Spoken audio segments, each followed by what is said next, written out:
नमस्कार साथियों, Thar GS education centre में आप सभी का हार्दिक स्वागत एवं अभिनंदन है। आज हम नई श्रृंखला के रूप में स्टार्ट करने जा रहे हैं राजस्थान का इतिहास, जिसमें आज हम पढ़ेंगे मेवाड़ इतिहास, जो कि राजस्थान की सभी प्रतियोगिता परीक्षाओं के लिए बहुत ही महत्वपूर्ण और उपयोगी साबित होगी। और विशेष जो आने वाली परीक्षा जिसमें बीएसटीसी और पीटीटी और सीईटी के लिए बहुत हेल्पफुल होगी और उपयोगी साबित होगी।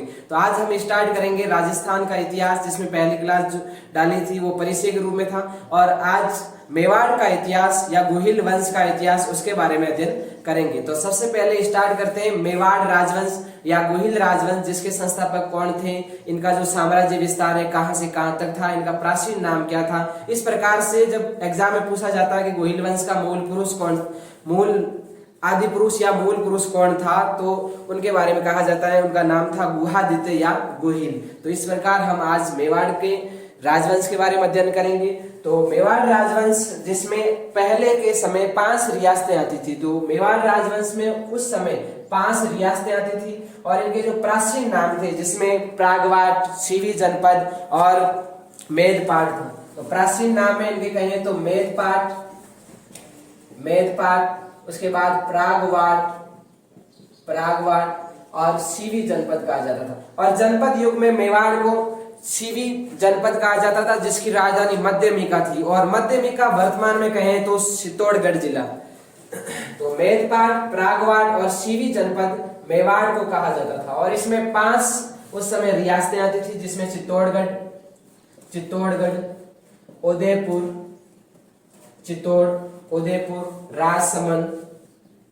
राजसमंद, भीलवाड़ा, चित्तौड़, उदयपुर, राजसमंद, भीलवाड़ा और प्रतापगढ़।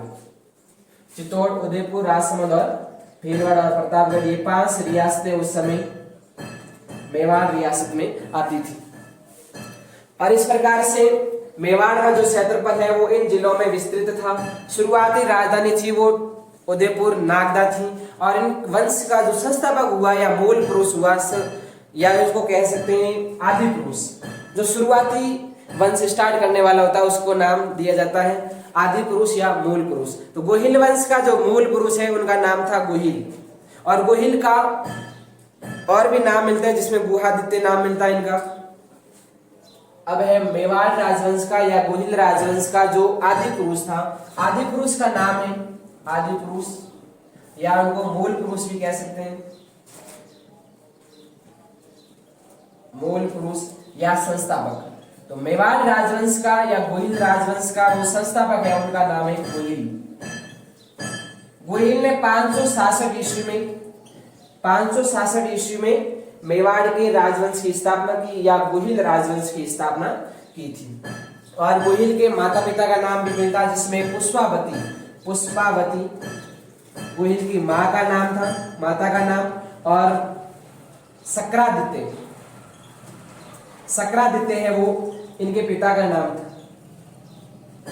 आदि पुरुष या संस्थापक है उनका नाम गोहिल था या गुहादित्य था। और इनको गोहिल क्यों कहा जाता है, शुरुआत इनके माँ बाप ने छोड़ दिया था और ये गुफा में रहता था, और गुफा में रहने के कारण ये क्या कहलाने लगा, गुहादित्य या गोहिल कहलाने लगा। और गोहिल वंश और महेंद्र सेकंड का ही पुत्र बप्पा रावल था, और इनका जो मूल संस्थापक है तो वो था बप्पा रावल जो हारित ऋषि का शिष्य था। उनके पिता और माँ का नाम भी मिलता है, जिसमें कमलावती इनकी माँ का नाम था। इस प्रकार से इनको सकवे, हिंदू सूर्य, राजगुरु भी कहा जाता था। तो यह है गोहिल वंश के बारे में, जिसमें संस्थापक हो गया 566 ईस्वी में मेवाड़ या गोहिल वंश की स्थापना करी। और मेवाड़ का जो क्षेत्र है वो चित्तौड़, उदयपुर, राजसमंद, भीलवाड़ा और प्रतापगढ़ में फैला हुआ था उस समय, और इनके प्राचीन नाम में मेदपाट और प्रागवाड़ और सीवी जनपद आता था। गोहिल को अबुल फजल इतिहासकार अबुल फजल आदिल शाह नौशेरवा की संतान बताते हैं। आदिल शाह नौशेरवा की संतान बताते हैं। कर्नल जेम्स टॉड इन्हें सूर्यवंशी कहते हैं, ये कि सूर्यवंशी थे। और मोहनोत नैणसी जो नैणसी विख्यात है, मोहनोत नैणसी विख्यात में मेवाड़ के राजवंश की या गोहिलों की 24 शाखाओं का उल्लेख करते हैं। तो गोहिलों की 24 शाखाओं का उल्लेख करते हैं, गोहिलों की 24 शाखाएं, 24 शाखाओं में जिसमें महाराष्ट्र, मेवाड़, साटसू, सारसू या साकसू और ढोड़ नाम मिलता है, ढोड़। और इनमें सबसे शक्तिशाली जो शाखा थी उनका नाम था मेवाड़। तो मेवाड़ है वो सबसे शक्तिशाली, इसी कारण तो हम पढ़ते हैं। तो मेवाड़ वो सबसे शक्तिशाली शाखा निकली। और मेवाड़ राजवंश या गोहिल राजवंश के जो कुल देवता और कुल देवियां हुई है, जिसमें इनकी कुल देवी थी, इनका नाम था बाण माता, कुल देवी बाण माता, कुल देवी का नाम था बाण माता। और आराध्य देवी, आराध्य देवी वो थी बिरवड़ी माता, बिरवड़ी माता। मेवाड़ का जो गोहिल वंश है, इनकी कुल देवी का नाम तो बाण माता बताया जाता है और आराध्य देवी का नाम है वो बिरवड़ी माता। और कुल देवता पूछे तो उनका नाम था, कुल देवता, कुल देवता है वो एकलिंग जी, एकलिंग जी। और मेवाड़ राजवंश का एक आदर्श वाक्य था, दृढ़ राखे धर्म को तिहि राखे करता। जैसे आदर्श वाक्य, जो दृढ़ राखे धर्म को, जो दृढ़ राखे, दृढ़ राखे धर्म को तिहि राखे करता, तिहि राखे करता।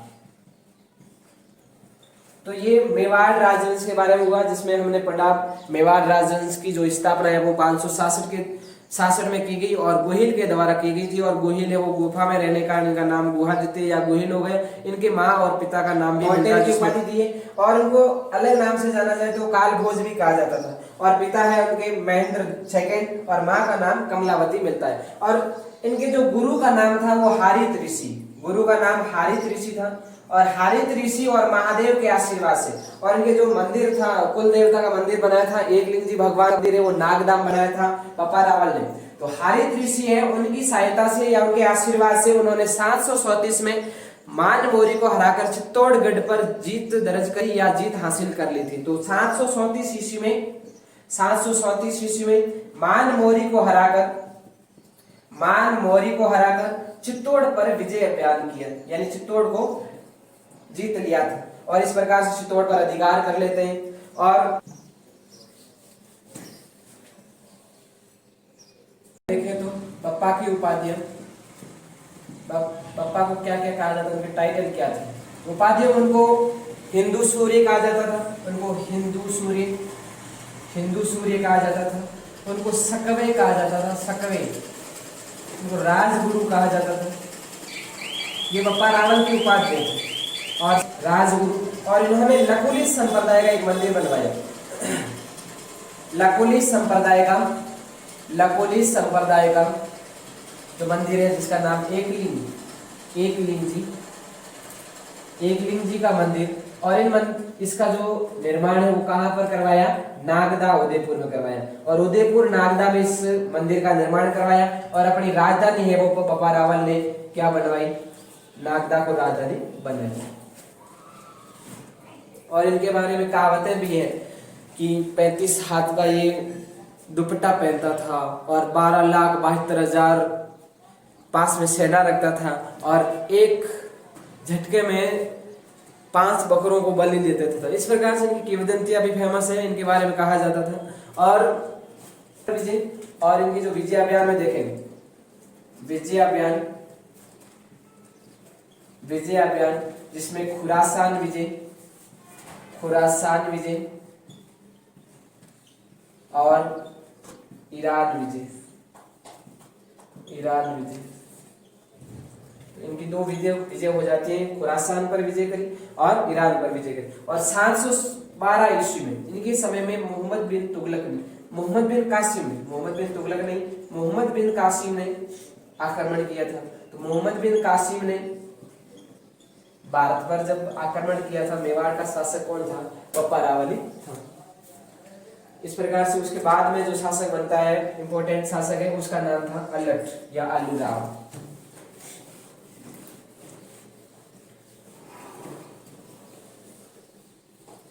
अल्लट या आलूराव। बप्पा रावल के बाद में अल्लट या आलूराव। आलूराव जो नाम मिलता है वो आठपुर अभिलेख, जो उदयपुर से मिला है, 977 का आठपुर अभिलेख है, जिसमें अल्लट राजा को आलूराव कहा गया है। और मेवाड़ में सबसे पहले सामंतशाही या नौकरशाही की व्यवस्था स्टार्ट करने वाला, शुरुआत करने वाला वो अल्लट ही था। और इसने राजस्थान का पहला अंतरराष्ट्रीय विवाह या विदेशी विवाह जो हूण राजकुमारी हरिया देवी से किया था। और इनके बारे में 2 जानकारी मिलती है, जिसमें उन्होंने वराह मंदिर का भी निर्माण करवाया था। और इनके बाद इसने सर्वप्रथम इसके बारे में कहें तो इन्होंने नौकरशाही की व्यवस्था स्टार्ट करी। नौकरशाही की व्यवस्था, तो नौकरशाही की व्यवस्था स्टार्ट करने वाला मेवाड़ का शासक कौन, तो वो होगा अल्लट। और इसने हूण राजकुमारी हरिया देवी से, हूण राजकुमारी हरिया, इस प्रकार आलूराव या अल्लट ने नौकरशाही की व्यवस्था मेवाड़ में स्टार्ट करी थी। और व्यवस्था स्टार्ट करी जिसमें कुछ मंत्रियों के नाम या मिनिस्टर के नाम भी मिलते हैं, जिसमें संदीप विग्रह और अक्षपटली और मुख्यमंत्री इनके नाम मिलते हैं। और आलूराव ने हूण राजकुमारी हरिया देवी से विवाह किया था। और इसके बारे में अगर याद करना है कि सर्वप्रथम नौकरशाही की व्यवस्था किसने स्टार्ट करी, तो इस प्रकार से याद करो कि जिसने विदेश से विवाह करके या अंतरराष्ट्रीय विवाह करके वहां से शादी करके अपनी पत्नी लाया हो, तो उनके लिए वो घर वाली वो काम नहीं कर पाएगी। इस कारण उन्होंने नौकर लगवा दी। और नौकरों में संदीप विग्रह है, अक्षपटली है और मुख्यमंत्री ये भी लगवा दी। तो इस प्रकार आप याद कर सकते हो कि किस मेवाड़ के शासक के समय में नौकरशाही की व्यवस्था है वो स्टार्ट हुई थी। तो वो स्टार्ट हुई थी वो अल्लट या आलूराव के समय। और इनके बारे में और जानकारी मिलती है सारणेश्वर अभिलेख, जो सारणेश्वर प्रशस्ति है, यह सारणेश्वर जो अभिलेख है वो उदयपुर से मिला है, आहाड़ उदयपुर से मिला है, आहाड़ उदयपुर से, सारणेश्वर अभिलेख उदयपुर के आहाड़ से मिला, जिसमें इनके पिता का नाम नरवाहन मिलता है। पिता का वराह मंदिर का निर्माण मेवाड़ में करवाया था। वराह मंदिर का निर्माण है वो राजा अल्लट ने या आलूराव ने मेवाड़ में करवाया था। इसने नौकरशाही की व्यवस्था स्टार्ट करी। नौकरशाही में मंत्रियों के नाम मिलते हैं, जिसने संदीप विग्रह, अक्षपटली और मुख्यमंत्री, और हूण राजकुमारी हरिया देवी से विवाह किया था, जो कि राजस्थान का पहला अंतरराष्ट्रीय विवाह माना जाता है। उसके बाद सारणेश्वर अभिलेख जो उदयपुर के आहाड़ से मिला, जिसमें उनके पिता का नाम नरवाहन और मां का नाम या महालक्ष्मी मिलता है। उसके बाद वराह मंदिर का निर्माण करवाया था अल्लट या आलूराव ने। तो इस प्रकार से आज हमने जो बप्पा रावल, गोहिल और आलूराव के बारे में पढ़ा या अल्लट के बारे में पढ़ा।